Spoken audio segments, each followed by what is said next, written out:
vamos adentrándonos un poco entonces en el tema de hoy, hablando de signos de época, porque un poco lo que analizábamos el lunes es este nuevo acuerdo que tiene Argentina con el Fondo Monetario Internacional. Un acuerdo de unos 20.000 millones de dólares que, como bien adelantábamos, mejor dicho, no adelantábamos, comentábamos el lunes, va a haber un desembolso inicial de 12.000 millones de dólares, lo cual ha sorprendido hasta gente que ha, como hemos pasado distintos materiales el lunes, hasta la misma gente que ha trabajado en el Fondo Monetario Internacional había quedado sorprendida de cuál había sido el monto inicial dado. Y también por estos días lo que hemos tenido de parte del gobierno nacional, de sus distintos medios afines, es nuevamente las piruetas, ¿no? Ya no pasan a ser solamente comunicación institucional, sino que ya son trapecistas mediáticos, ¿no? Entonces uno veía que intentaban ver de qué forma decían, no, devaluación sí, devaluación no. Porque hablar de devaluación implica decir que todos los precios se han ido disparando, pero el salario, siempre, estos tipos de medidas siempre han ido en detrimento del salario. Y si tenemos que hablar del salario, por ejemplo, tenemos que hablar de cómo el gobierno hostiga constantemente a la clase trabajadora. Y también tiene un trato muy cruel hacia los sindicatos. Digo, es un gobierno que ya se ha encargado de meter gente presa sin causa, ¿no? Con la pata mediática haciendo un gran lavado de cara, pero también con un sector de la justicia, o de la justicia entre muchas comillas, porque, por ejemplo, quien retuvo gente durante mucho tiempo estaba en las manos de el fiscal a esta altura, Stornelli, por ejemplo, ¿no? Bueno, entonces mira todo lo que conlleva este paquete económico. Pero tenemos que analizar placas. Y vamos a hablar de algo que en Argentina ha sido, te diría, uno de los motores principales de lucha de un sector concentrado que, digo, en este momento le escuchaba en estos días una entrevista que le hizo Julia Mengolini a Nicolás Lantos, y hablaban de un tema de los súper ricos, pero ni siquiera hablamos de alguien que tiene unas cuantas propiedades, unos autos de lujo, que uno puede decir, bueno, claramente no tiene problemas para cargar nafta y llegar a fin de mes, sino que hablaban de sectores ya tan asquerosamente multimillonarios, que, a ver, por lo menos, opinión personal, no tengo nada en contra de la gente que tenga plata, que tenga guita. Por mí, digamos, que todo el mundo pueda ser millonario. Todos. Bien a vida, pero que todo el mundo pueda tener una buena cantidad de plata. Pero referían a estos multimillonarios que cuando sacaban cuentas no le daban ni 2 vidas para gastarse toda la plata que vienen acumulando. Y hablaban de la gente como Elon Musk, por ejemplo, los distintos hombres, porque hay que decirlo, hombres mayormente, que salen en la tapa de la revista Forbes, por ejemplo. No es un dato menor que sean todos hombres. Esto también tiene que ver con lo que hablamos siempre de cómo la pobreza afecta mayormente a las mujeres, y en este caso las grandes riquezas mayormente están concentradas en manos de hombres. Claro. Bueno, y a ver, y en eso, ¿cómo se entrelaza esta cuestión de multimillonarios saltando al ala política? Uno dirá, ¿no es nuevo? No, es verdad, no tiene nada de nuevo, pero sí el elemento disruptivo, sí tal vez la novedad de época, es que hay un sector tan concentrado del capital financiero a nivel mundial que prácticamente pone en una situación de sometimiento al resto de los gobiernos. Y también marca el rumbo de la agenda futura con la innovación en las tecnologías, ¿no? El caso de Elon Musk es bien clarito, porque hasta Donald Trump le creó un departamento de eficiencia gubernamental para él y su gente y sus experimentos. Bueno, puede meter mano en la NASA, en Marte, en la finanza de Estados Unidos, donde se le cante, el loco va y mete mano. Bueno, pero ¿por qué voy con esto? Y vuelvo con el tema de uno de los puntos a analizar hoy, es el ingreso, la participación de los trabajadores del asalariado en el ingreso.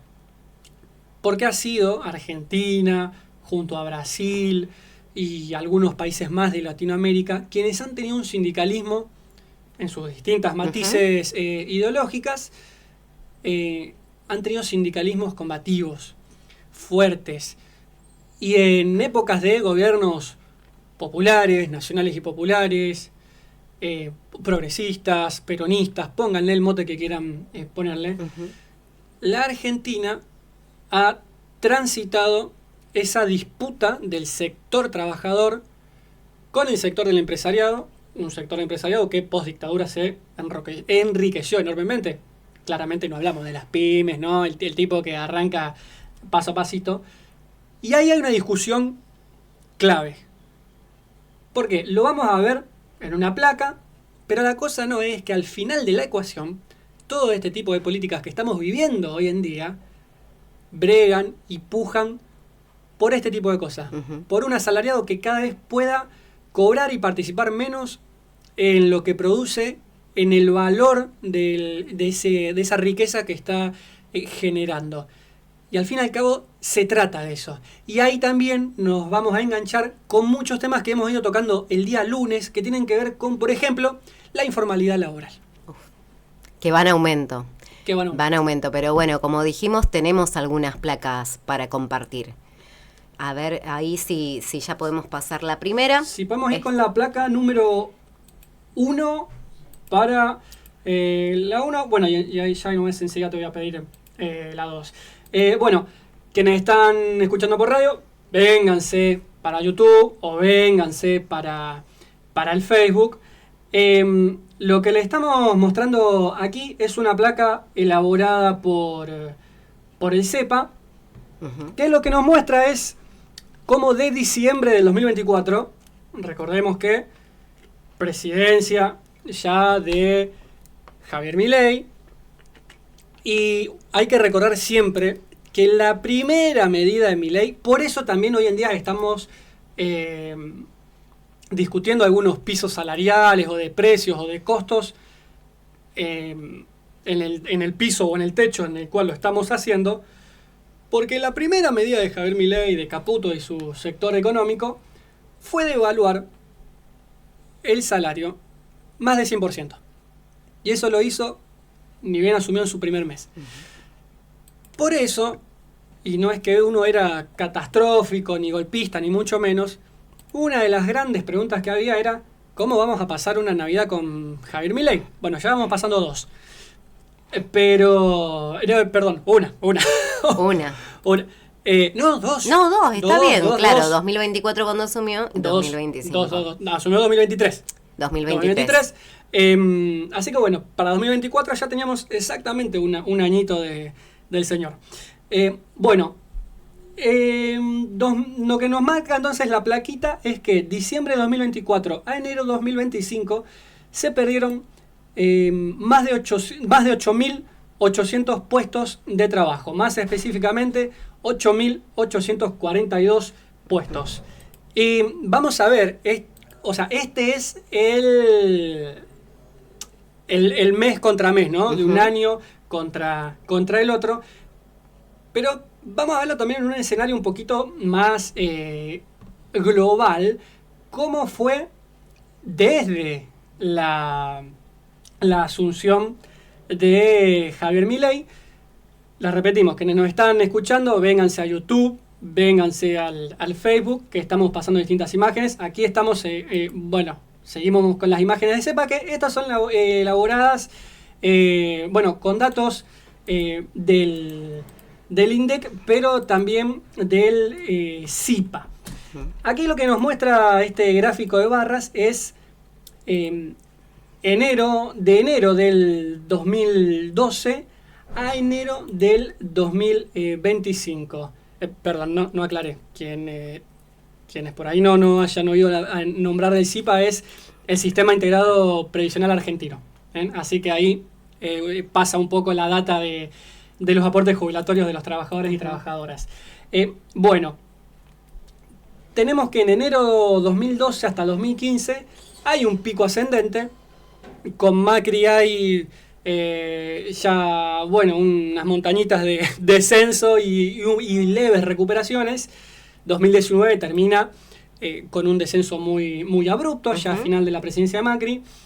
Con el Frente de Todos continúa la curva descendente y siempre hay que marcar que la pandemia marcó un pico muy drástico en la economía a nivel mundial. Comienza a haber recuperación hasta noviembre del 2023 y desde diciembre de 2024 desde diciembre de 2023 a diciembre de 2024, hay un descenso muy marcado que lo que señala es que en el sector privado, hablando de las inversiones privadas, solo en el sector privado, en la gestión de Javier Milei se perdieron 124.000 puestos de trabajo. Pero si se le suma lo registrado del sector público, la gestión de Javier Milei ya destruyó más de 180.000 puestos de empleo, sumando sector privado, público, repito, en base a los gráficos de SIPA. Exacto, de distintas, estos puestos de trabajo que se perdieron, tanto formales como informales, son de distintas áreas. Hay que hacer también esta distinción. Y lo que hablábamos al inicio del programa, es importante hacer este análisis de cómo repercute en el trabajador, en los asalariados, qué representación tienen en ese ingreso. Cuando recordemos también que en este contexto de brutal ajuste y en el contexto de todas las políticas que viene llevando adelante el gobierno nacional, hay un ataque sistemático hacia los sindicatos, hacia los trabajadores, con paritarias que tienen un techo y con los precios que no tienen techo porque lamentablemente día a día van aumentando. Y con este nuevo acuerdo, esta nueva deuda tomada con el Fondo Monetario, esos precios van a seguir yendo en aumento. Hoy lo vamos a analizar, pero también tenemos otras placas para compartir. Y ahí te pido, Facu, que vayamos con las placas del INDEC. En realidad, el trabajo que vamos a compartir ahora, estas imágenes, forman parte de un relevamiento que hizo el INDEC a través de la encuesta permanente de hogares, que analiza el cuarto trimestre de 2023 al cuarto trimestre del 2024. Y lo que vamos a ver aquí son los indicadores de la informalidad laboral, con números muy gráficos, porque bueno, a veces es importante poder visualizar los números. Lo que estamos viendo aquí en pantalla es la primera placa, que es lo que detalla el informe. Primero, que esta encuesta se hizo sobre 31 aglomerados urbanos que están detallados allí. Por supuesto que después pueden acceder al relevamiento y leerlo completo. Acá vamos a compartir algunos datos. Es una encuesta sobre una base de 29,8 millones de personas. Y de estas personas encuestadas, 13,6 millones son personas que están ocupadas. Hay que ver cómo está dividida esa ocupación.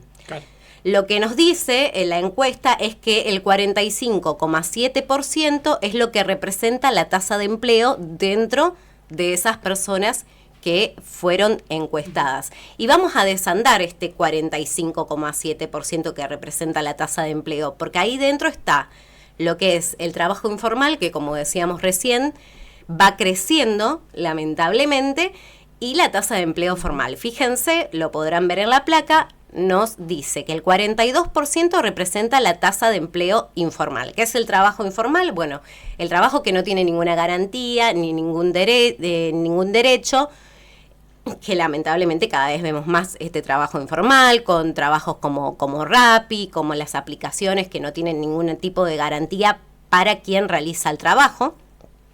Y por el otro lado, un 57,8% representa la tasa de empleo formal.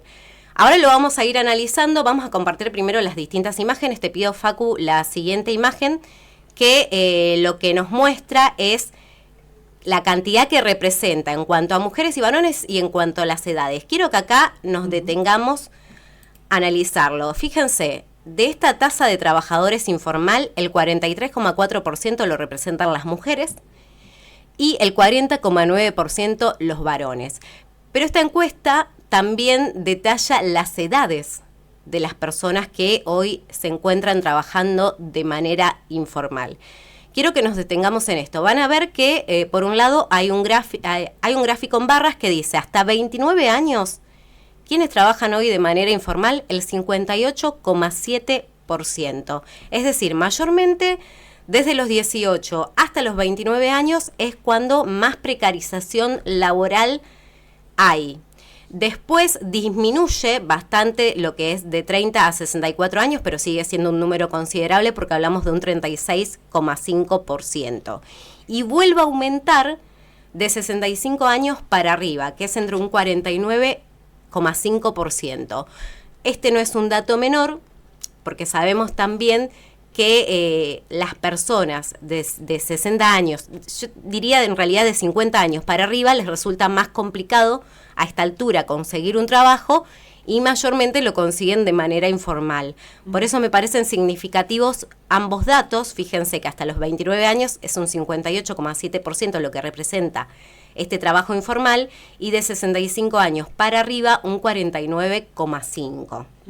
Y te pido, Facu, la siguiente placa también para compartir, pero bueno, fíjense que es bastante concreto. A veces nosotros decimos es necesario ver estos informes, además se hacen con muchísimo trabajo, pero porque precisamente dan cuenta de esto, de la realidad, que a veces aunque la maquillen, aunque disfracen números y digan números que sabemos que no son reales, la realidad es esta.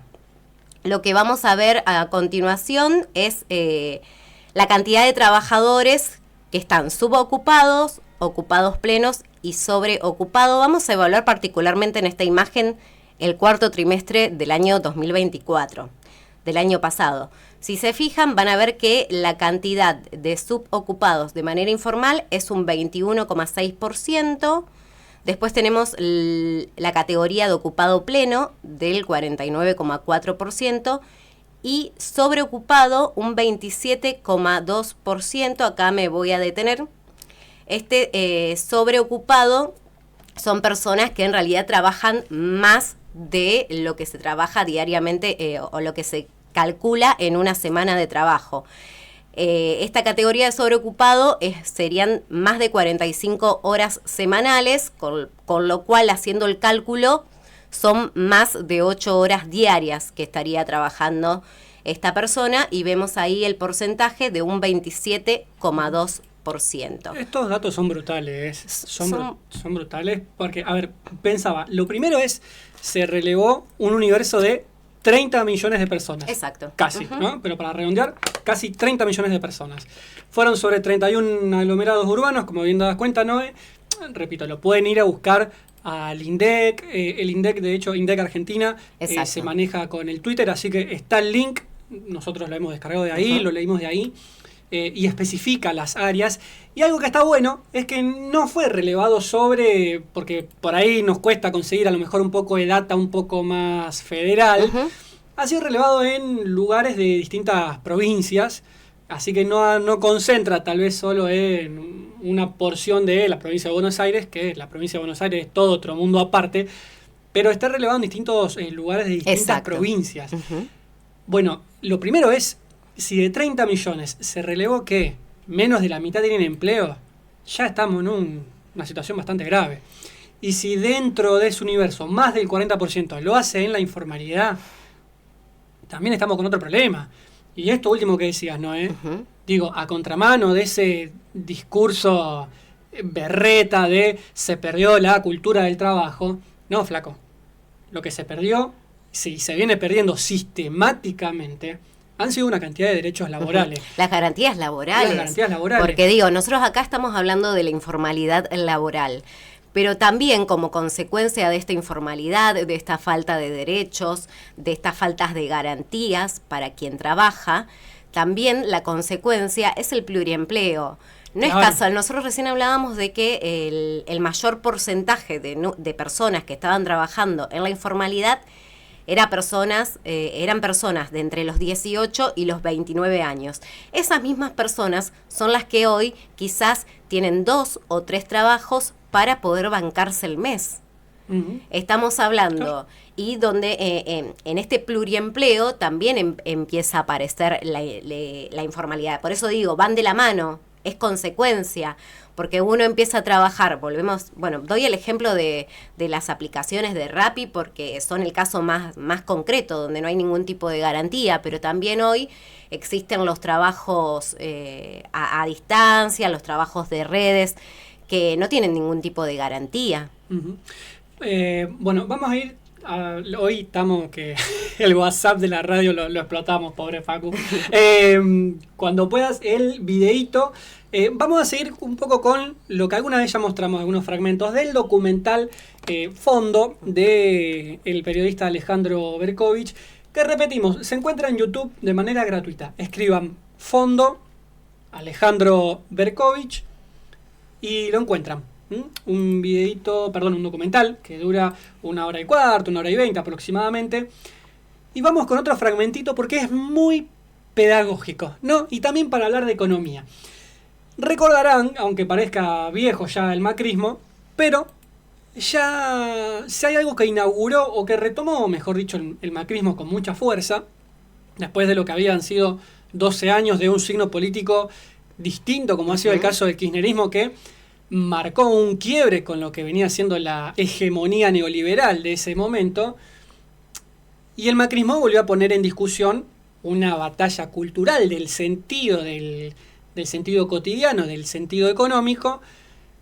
Esto de hay que achicar los gastos, hay que cuidarse, no se puede gastar más de lo que uno tiene, de lo que uno recibe como ingreso.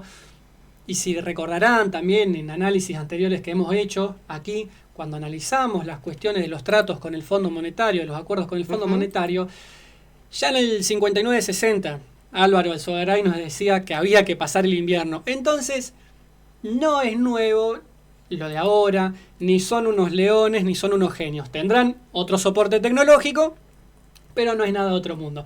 Vamos a ver este fragmentito del documental de Alejandro Berkovich y continuamos con este análisis de la discursiva del gobierno, pero también para saber qué es lo que implican las medidas económicas.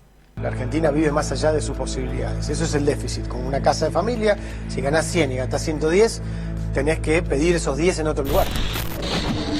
Equiparar un país con una familia nos puede confundir sobre varias cosas, pero especialmente sobre el rol que ocupa un organismo como el Fondo Monetario Internacional.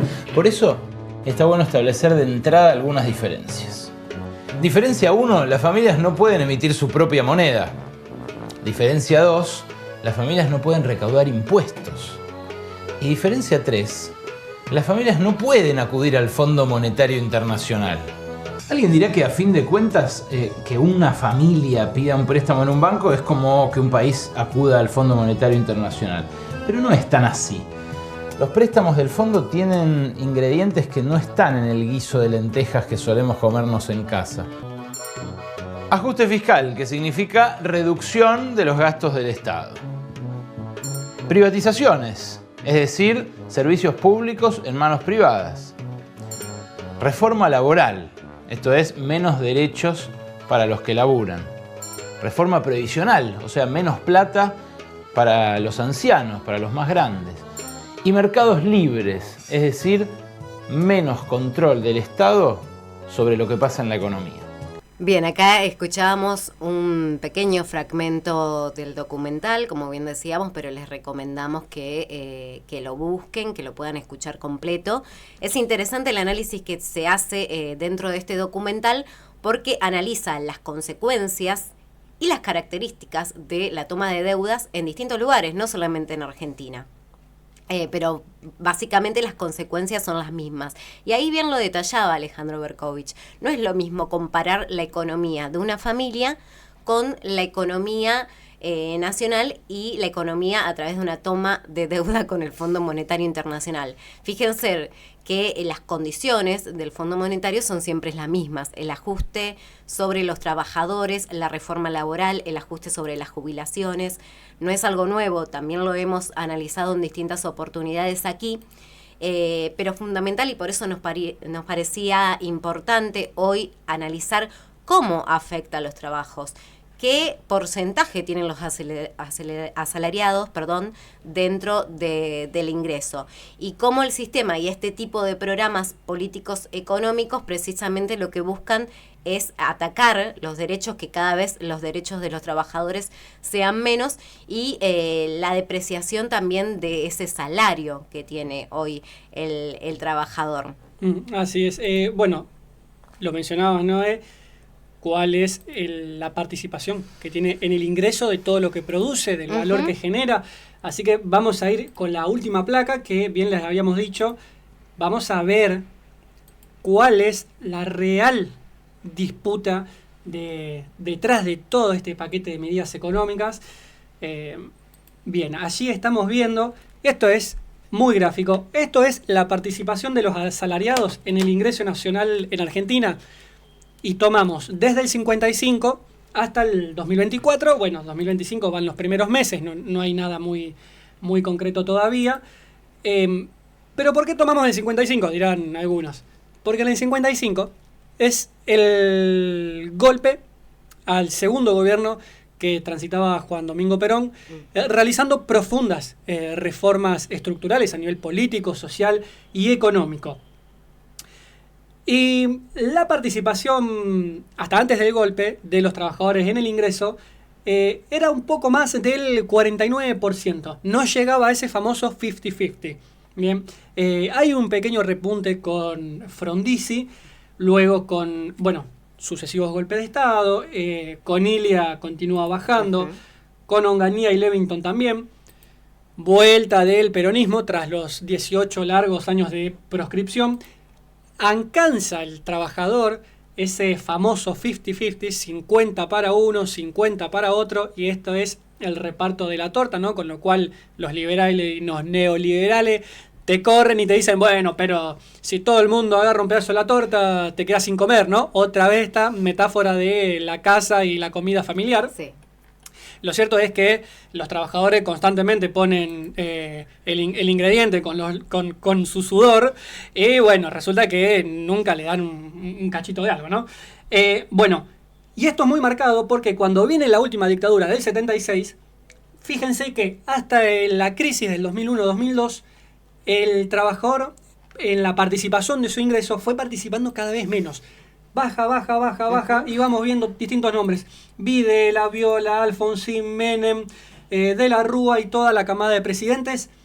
Y el descenso histórico, que fue el plan del neoliberalismo y de estas dictaduras, y es el plan de Milei, el trabajador estuvo en el 31% del ingreso. ¿Y cuál era la contracara? Había más de 2 millones de asistencias sociales porque la situación era caótica, ¿no? Lo que siempre recuerda Cristina, que tuvo a su compañero, Néstor Kirchner, que asumió con más pobres que votos. Bueno, esa era la realidad que transitaba el país. Comienza a haber una recuperación, y en la segunda presidencia de Cristina Fernández, y ya cuando entrega el mandato en 2015, rompe ese techo histórico. Y por eso también el sistema mediático y judicial se encarnizó en una persecución, que Cristina Fernández entrega el gobierno con una participación de los asalariados en el ingreso del 53,3%. Pico histórico registrado que rompe el techo del 50-50. Comienza a bajar con Macri, y con Milei tiene un descenso abrupto, con el gobierno de Frente de Todos también. Por eso también perdieron las elecciones, muchachos, sí. Hay que decirlo. Y con Milei está en el 40%. Y las expectativas, repetimos, no hay datos duros todavía porque el 2025 transita, pero las expectativas económicas son que esto continúa descendiendo. Acá no está el punto central de la cuestión, que el trabajador esté cada vez más excluido de la participación en el ingreso del salario, de lo que produce y de los derechos laborales. Por eso también hoy hablábamos del ataque a los sindicatos. No es casualidad esta nueva medida, este nuevo ataque hacia las paritarias, que las paritarias estén en descenso, y mientras los sueldos van bajando, los precios van subiendo, y todo lo que hemos analizado consecuentemente, el aumento de los alquileres, el aumento de los servicios, el aumento de los alimentos, mientras los salarios están cada vez más estancados. Así es. Nos piden que nos enamoremos de un ajuste que nunca trae riquezas. Lo repetimos el lunes y lo volvemos a decir. No son leones, no son errores, no son excesos. Es un plan económico y quienes están al frente del gobierno son unos gatitos mimosos del poder económico.